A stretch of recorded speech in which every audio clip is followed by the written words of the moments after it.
Assalamu alaikum guys, Khaleel Mohammed here. Welcome to Wagwan. Today we're going to talk about the Messiah Netflix series. Check it out.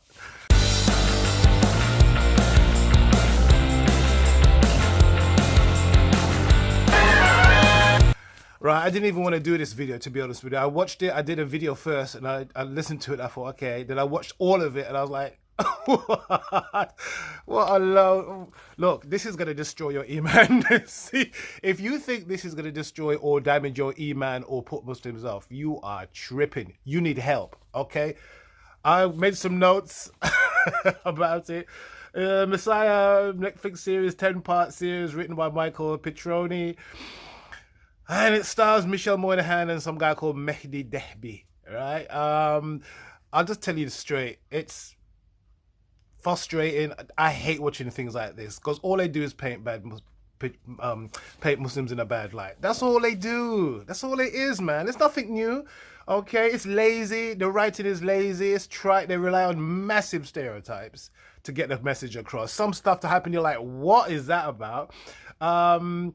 The main characters, himself, the El Messi, what a boring guy, man. They're supposed to be charismatic and so moving. All he does is look around, smoldering, looking around. He doesn't do nothing. He doesn't say nothing. He's quoting empty double entendres, meaningless dialogue, half-baked ideas, nothing that means anything. The reaction to people around him seem to amplify or give meaning to what he's saying. But what he's saying doesn't actually mean anything. It's just like vague, this is, why are you here? Why do you think I'm here? It's like, this reverse psychology thing. It's boring. It's lazy. It's only their reaction to it that makes you think what he said must be deep. But it isn't. It isn't at all. Okay? He doesn't talk about any Quran. He mentions some Quran. But in terms of Sunnah or following the how it's supposed to go down when Jesus comes back, it doesn't follow any of that. If they wanted to mess you up or mess up Muslims or mislead us or fool us or desensitize us or any of the things I hear people saying, they would have went proper into the hadiths and they would have taken that and they would have manipulated that. They haven't. They didn't do any of that.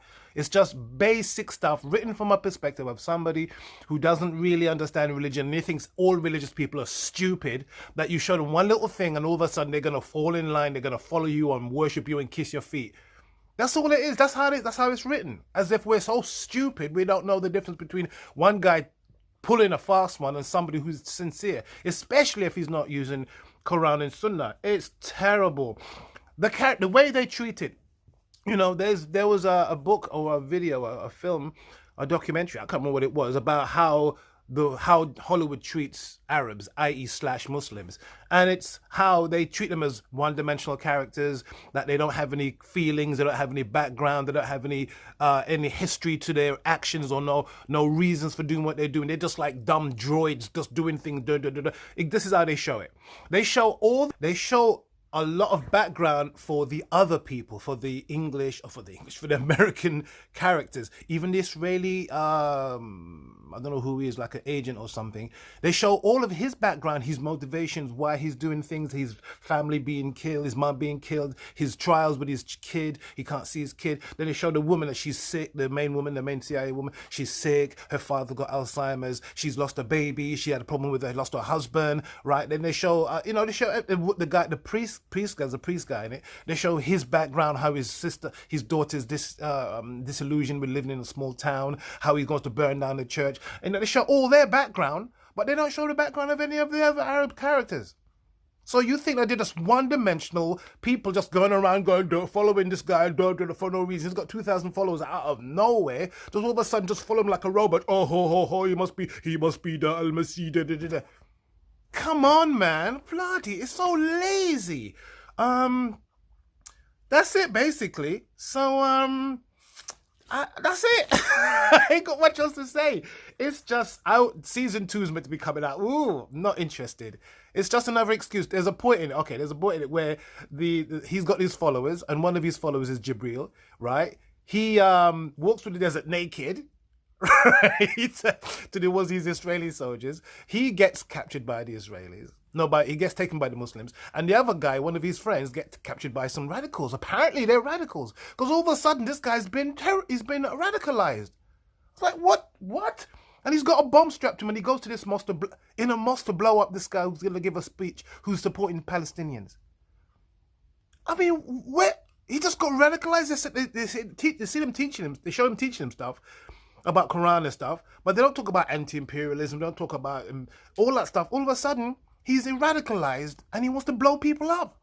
It's just lazy stereotypes again, guys. Again, if you think this is going to damage your Iman or something, there's something wrong with you. Seriously, you don't need a TV series to make you lose your deen. Because if this can make you lose your deen, then you are in trouble. Because if you see it, if you watch it, it is totally boring. It just drags and drags over 10 episodes. It drags and drags. And you just wait for something to happen. When the Al-Mahdi guys, I was saying the other day that the Al-Masih guy, his script for the entire 10 series must be a page, must be this much. Because all he says is, I am here to do God's work. I am here to do Father's work. You know, and if somebody asks him something, he turns it back on them like a reverse psychology thing. Well, why do you think I'm here? What does it mean to you? That's like, come on, dude. If you really wanted to mislead people and confuse them, you would have used Quran, you would have talked about Hadith, you would have talked about the eschatology, the signs before the Day of Judgment, you know, mention more Quran and talk about what this scholar said or that scholar said. Never done none of that. So again, it plays into this idea that religious people are stupid, we're dumb, and we just follow anything that comes along. That's it. Okay, forget my notes.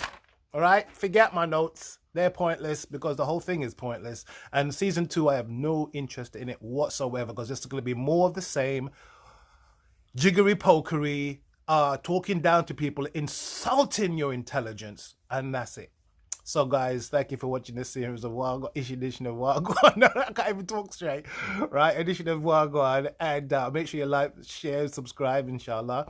And we look forward to speaking to you guys again. Take care.